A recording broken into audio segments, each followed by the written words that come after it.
I should have known better. That's what everyone says, right? But when you're young, broke, and desperate to get home, you don't always make the smartest choices. I was 19. My summer job had just ended, and I was trying to make it back to my parents' house before college started up again. The bus ticket would have cost more than I had left in my bank account, so I decided to try my luck hitchhiking. It was a scorching August afternoon when I set out from the small town where I'd been working. The sun beat down mercilessly on the dusty roadside as I stuck out my thumb, hoping for a ride. Cars whizzed by, their occupants barely sparing me a glance. After an hour, my water bottle was half empty, and my spirits were sinking fast. Just as I was considering giving up and calling my parents for help, an old blue pickup truck pulled over. The driver, a middle-aged man with a weathered face and calloused hands, leaned out the window. "Where you headed?" I told him my destination, a town about 200 miles away. He nodded and jerked his thumb towards the passenger seat. "Hop in. I'm going that direction." Relief washed over me as I climbed into the truck. The air conditioning was a welcome respite from the blistering heat outside. As we pulled back onto the highway, I introduced myself and thanked him profusely for the ride. The man, who introduced himself as Earl, seemed friendly enough. He asked about my summer job and my plans for college, making small talk as the miles rolled by.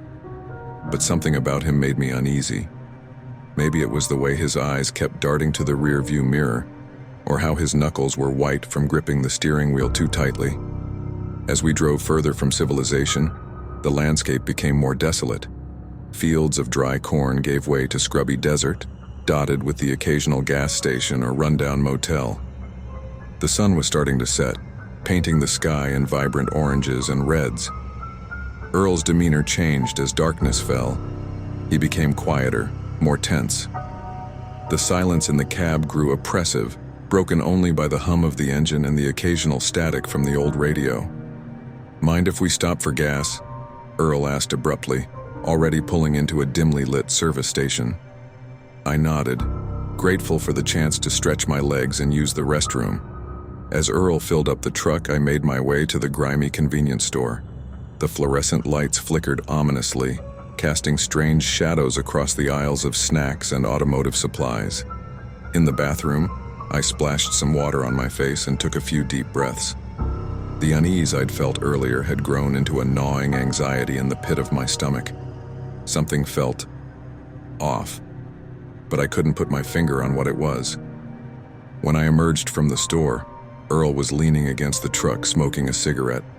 His eyes followed me as I approached, and I noticed a strange glint in them that hadn't been there before. "Ready?" he asked, flicking the cigarette butt onto the cracked pavement. I nodded, climbing back into the passenger seat. As we pulled out of the gas station, I couldn't shake the feeling that I'd made a terrible mistake. The next hour passed in tense silence. The darkness outside seemed to press in on us, broken only by the occasional oncoming headlights. I found myself gripping the door handle, my mind racing with possibilities of what could go wrong. Suddenly, Earl veered off the main highway onto a narrow side road. My heart rate spiked. "Shortcut," he grunted in response to my questioning look. The shortcut wound through hills and gullies, taking us further and further from any signs of civilization. My phone had lost signal long ago, leaving me feeling utterly isolated.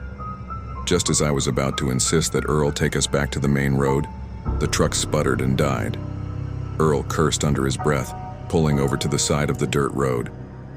"Stay here," he muttered, getting out to check under the hood. I sat in the darkened cab, my breath coming in short gasps. This was bad. This was very, very bad. I could hear Earl moving around outside, muttering to himself. Then, silence. Minutes ticked by. Earl didn't return. The silence stretched on, broken only by the chirping of crickets and the pounding of my own heart. "Earl?" I called out hesitantly.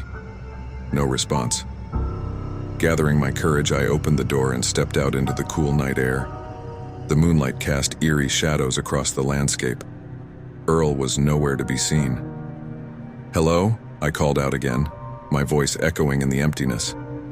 That's when I heard it, a soft rustling sound coming from the bed of the truck. My blood ran cold as I slowly turned around. The tarp covering the truck bed was moving. Something, or someone, was underneath it. With trembling hands, I reached out and grasped the edge of the tarp. Every instinct screamed at me to run, but curiosity and fear held me in place. I took a deep breath and yanked the tarp back. What I saw made my heart stop. Huddled in the truck bed were 3 terrified faces, 2 women and a man, bound and gagged, their eyes wide with fear and desperation. They looked at me pleadingly, making muffled sounds through their gags. I stumbled backward, my mind reeling. This couldn't be happening. This had to be some kind of sick joke or nightmare. But it wasn't. This was real. And Earl was...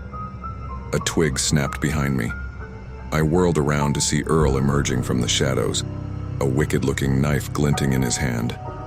His face, once friendly, was now twisted into a mask of malice. "Shouldn't have looked," he growled. In that moment, survival instinct took over.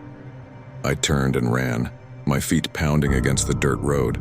I could hear Earl's heavy footsteps behind me, gaining ground with every second.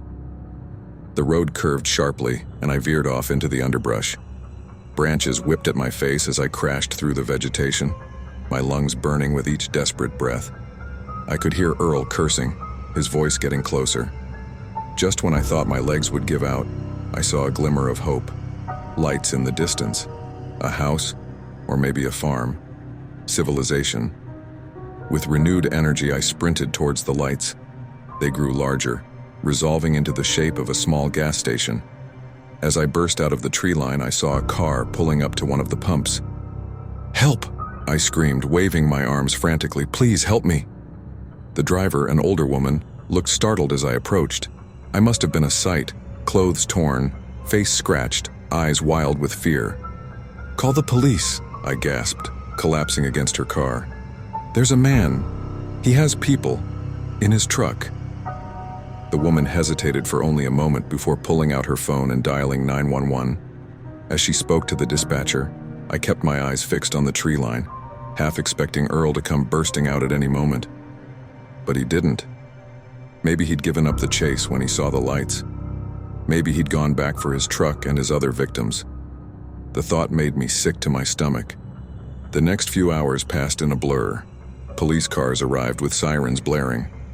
I gave my statement, describing Earl and his truck in as much detail as I could remember. Search parties were organized to comb the area where I'd left the vehicle. It wasn't until the early hours of the morning that news finally came. They'd found the truck, abandoned on the side road. The 3 victims were still in the back, alive, but traumatized. Of Earl, there was no sign. As I sat in the back of an ambulance, a shock blanket draped over my shoulders, the reality of what had happened began to sink in. I'd narrowly escaped becoming another victim of a serial kidnapper. And those people in the truck, if I hadn't looked under that tarp. The police told me later that Earl had been operating for years, preying on hitchhikers and other vulnerable travelers. My decision to look in the truck bed had inadvertently saved not only my own life but the lives of his other victims as well. In the days and weeks that followed, as the story hit the news and the manhunt for Earl continued, I found myself grappling with a mix of emotions. Relief at my narrow escape, guilt over the trauma the other victims had endured, and a constant gnawing fear that Earl was still out there somewhere. I never hitchhiked again after that night. The risks, I realized, far outweighed any potential benefits. But more than that, I gained a new appreciation for trusting my instincts. That nagging feeling of unease I'd had about Earl from the beginning. I should have listened to it sooner. As I write this now, years later, Earl has never been found. Sometimes, on long drives through desolate areas, I still find myself scanning the roadsides, half expecting to see his blue pickup truck. And every time I pass a hitchhiker, I say a silent prayer that they make it to their destination safely, because you never really know who's behind the wheel until it's too late.